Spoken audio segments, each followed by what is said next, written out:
Bonjour à tous, aujourd'hui nous nous retrouvons pour une nouvelle édition de la Slovaquie en 15 minutes, où nous vous présentons les dernières actualités du pays réparties en trois catégories principales, notamment la situation économique, les investissements et le tourisme. En ce qui concerne la situation économique, en 2024, l'économie slovaque a montré des résultats positifs en termes de croissance du PIB, du PNB et de l'inflation. Le PIB pour le troisième trimestre a enregistré une croissance de 2,8%, soit une légère accélération par rapport aux estimations précédentes. Le PNB pour 2023 a augmenté de 12,5% d'une année sur l'autre, ce qui indique un niveau plus élevé de prospérité et d'efficacité de la production dans l'économie. L'inflation qui a affecté plusieurs pays européens ces dernières années a commencé à se stabiliser, atteignant un taux annuel de 6,2% en octobre, ce qui est un niveau le plus bas depuis 18 mois. La balance commerciale de la Slovaquie a atteint un excédent de 1,5 milliard d'euros en octobre, avec un rôle clé joué par les exportations du secteur automobile, qui est un pilier de l'économie slovaque. La performance des exportations a également été stimulée par les produits à forte intensité technologique, ce qui a contribué à maintenir la compétitivité internationale stable du pays. Les ventes au détail ont augmenté de 5,8%, un glissement annuel en septembre, la plus forte hausse ayant été enregistrée dans la vente par correspondance. Cette évolution est un signal positif pour la confiance des consommateurs et la stabilité économique du pays. En ce qui concerne le chômage, en octobre 2024, la Slovaquie a atteint son taux de chômage le plus bas depuis 30 ans, soit 5,1%. Cette situation reflète la croissance régulière de l'économie slovaque et l'évolution positive du marché du travail. Des opportunités sont apparues en particulier dans les secteurs de l'industrie, des services et de la technologie. La demande accrue de travailleurs qualifiés dans les secteurs orientés vers l'exportation joue également un rôle essentiel. Le salaire mensuel nominal d'un employé dans l'économie slovaque a augmenté de 5,8% en glissement annuel pour atteindre 1484 euros au troisième trimestre 2024. Cette croissance a été soutenue par des évolutions positives dans des secteurs tels que les technologies de l'information, l'industrie manufacturière et les soins de santé. Les salaires réels qui tiennent compte de l'inflation ont augmenté dans presque tous les secteurs, ce qui indique une amélioration du niveau de vie de la population en Slovaquie.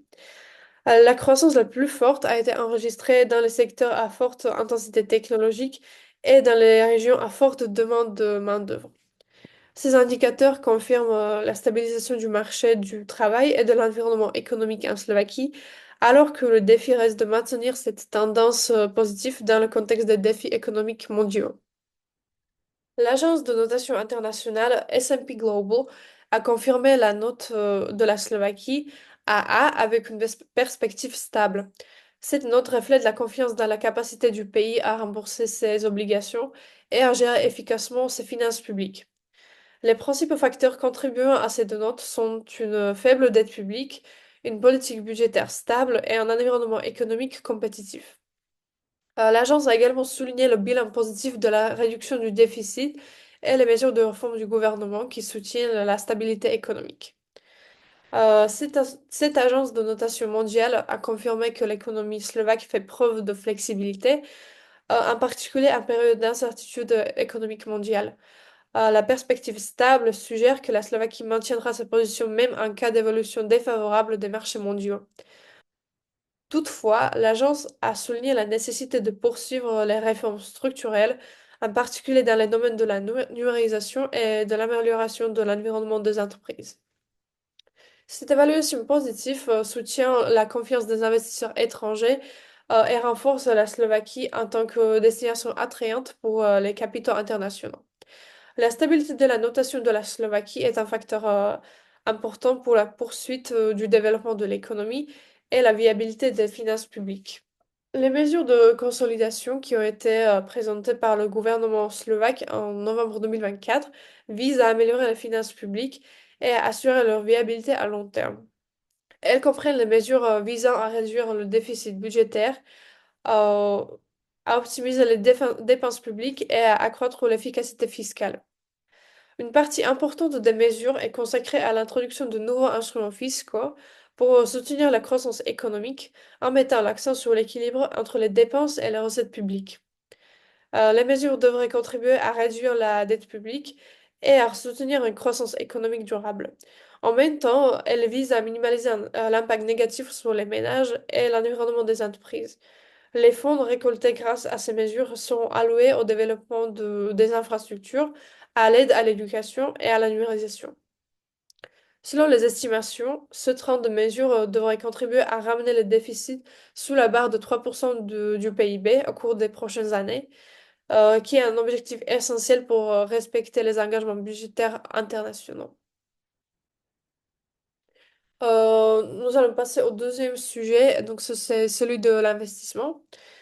La Slovaquie continue de mettre l'accent sur le développement des infrastructures, qui jouent un rôle clé dans le soutien de la croissance économique. Ces derniers mois, le gouvernement a intensifié ses investissements dans la modernisation des réseaux ferroviaires et routiers, afin d'améliorer la connectivité entre les régions, ainsi qu'avec les autres pays du V4. La modernisation des lignes ferroviaires est considérée comme un projet clé qui aura un impact positif à long terme sur la compétitivité du pays et aussi des entreprises slovaques, en particulier dans les domaines de la logistique et du transport. Outre les transports, le gouvernement se concentre également sur la numérisation et le développement de l'infrastructure numérique qui soutiendra la croissance du secteur de services et améliorera l'accessibilité des technologies modernes pour les ménages et les entreprises. Ces investissements sont essentiels pour assurer le développement économique durable et améliorer la compétitivité sur les marchés internationaux. MH Invest a publié son intention d'agrandir le parc industriel à Horná Streda. L'État prévoit de dépenser jusqu'à 70 millions d'euros pour le projet qui est appelé Industry Park Horná Streda, alors que l'année dernière, il prévoyait un montant de 28 millions d'euros. L'entreprise allemande Porsche, qui opère ici depuis 2020, bénéficiera de nouvelles possibilités d'expansion. L'objectif de l'activité proposée est de préparer une zone stratégique pour la construction d'un parc industriel qui sera adapté à l'implantation de nouveaux investissements dans le domaine de la production industrielle, des services et de la recherche du développement. Il devrait employer jusqu'à 1200 personnes et le gouvernement a approuvé le statut d'investissement important pour ce nouveau parc industriel. Un investisseur coréen, DH Autolead, qui est l'un des sous-traitants de Kia et Hyundai, prévoit de construire une nouvelle usine de production de volants au nord de la Slovaquie, avec une capacité de production de centaines de milliers d'unités par an. Ce projet s'inscrit dans le cadre d'une expansion plus large des entreprises coréennes dans la région, qui bénéficient depuis longtemps de la présence de fabricants étrangers dans l'industrie automobile. L'investissement stimulera l'économie locale et créera des dizaines d'emplois, tout en soutenant les chaînes de sous-traitance dans le secteur automobile. Cette entreprise envisage de se développer et de fournir des éléments de production aux constructeurs automobiles en Europe. Elle souhaite également produire 360 000 volants par an. Elle aura besoin de 50 nouvelles personnes pour l'assemblage. Il s'agit d'une augmentation significative du nombre d'employés puisque l'entreprise emploie actuellement 10 personnes dans son usine de Stretchland. L'usine utilisera les technologies modernes et mettra en œuvre les procédés de fabrication avancés qui vont renforcer la compétitivité de cette région. Ce projet confirme que le nord de la Slovaquie est en train de devenir un pôle d'attraction pour les investisseurs automobiles étrangers et à la recherche d'un emplacement stratégique et d'une main-d'œuvre qualifiée.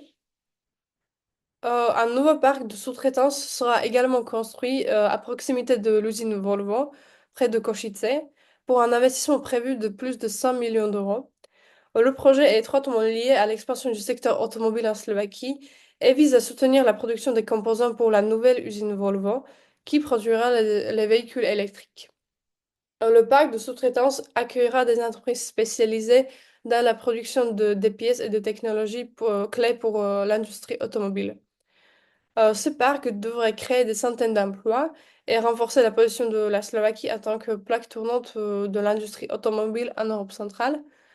Le projet contribuera au développement économique de l'Est de la Slovaquie et soutiendra l'économie régionale par les investissements et le développement des infrastructures. Dernièrement, Hyundai Mobis prévoit d'investir 174 millions d'euros dans la construction d'une nouvelle usine à Nováky, où seront produits des composants pour les voitures électriques. Selon le ministère de l'Économie, 281 nouveaux emplois seront créés dans la région de Hornañitra avec un salaire moyen de 1966 euros.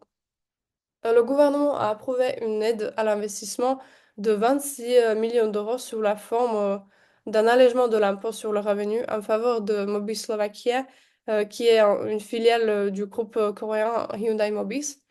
L'entreprise étendra sa production au système de transmission électrique pour les véhicules électriques. On va passer au dernier sujet qui est celui du tourisme. Le tourisme slovaque en 2024 affiche une croissance significative avec un certain nombre de statistiques records.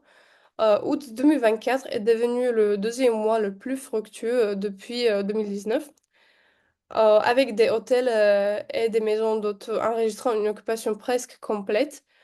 Banska Bystrica a été le principal moteur avec plus de 82 000 touristes visitant la ville lors du 80e anniversaire du soulèvement national slovaque. Au cours de ce mois, le nombre de séjours a augmenté de 15% par rapport à la même période de l'année précédente. Les régions des Tatras ont enregistré une augmentation du nombre de visiteurs étrangers, en particulier en provenance de la République tchèque et de la Pologne, leur part représentant 45% de l'ensemble des touristes. Ce boom a généré d'importantes retombées économiques. Le secteur du tourisme a contribué au PIB à hauteur environ 2,5 milliards d'euros au cours des 3 premiers trimestres. En ce qui concerne les performances des aéroports régionaux, l'aéroport de Poprad a accueilli plus de 100 000 passagers en 2024, soit une augmentation de 20% par rapport à l'année précédente. L'aéroport de Košice a accueilli 180 000 personnes. La saison estivale a été la plus fructueuse jamais enregistrée pour ces deux aéroports. L'intérêt pour deux destinations telles que la Bulgarie et la Grèce a augmenté de 25%. En outre, l'infrastructure de l'aéroport de Košice a été améliorée pour faire face à l'augmentation du nombre de vols pendant la haute saison. La croissance globale du trafic aérien a contribué à l'augmentation du nombre de visiteurs dans les régions, en particulier dans l'est de la Slovaquie, et a soutenu les activités commerciales locales. En 2024, la Slovaquie a mis en place un nouveau fonds de promotion du tourisme doté de 20 millions d'euros. Ce fonds est destiné à soutenir des projets visant à moderniser les infrastructures touristiques, à développer l'écotourisme et à promouvoir la Slovaquie sur les marchés étrangers. L'introduction de la contribution au développement du tourisme devrait toucher directement jusqu'à 5 000 petits entrepreneurs, avec un impact estimé à 50 millions d'euros sur 2 ans. Ces mesures contribuent au développement des régions ayant un potentiel de croissance, en particulier dans les régions de Horna Orava et de Novohrad, où de nouveaux investissements dans les infrastructures sont prévus. Cette édition touche à sa fin. Nous espérons que toutes les informations vous ont été utiles. Et si vous avez des questions, n'hésitez pas à nous contacter via notre site. Nous vous souhaitons une bonne journée et à bientôt.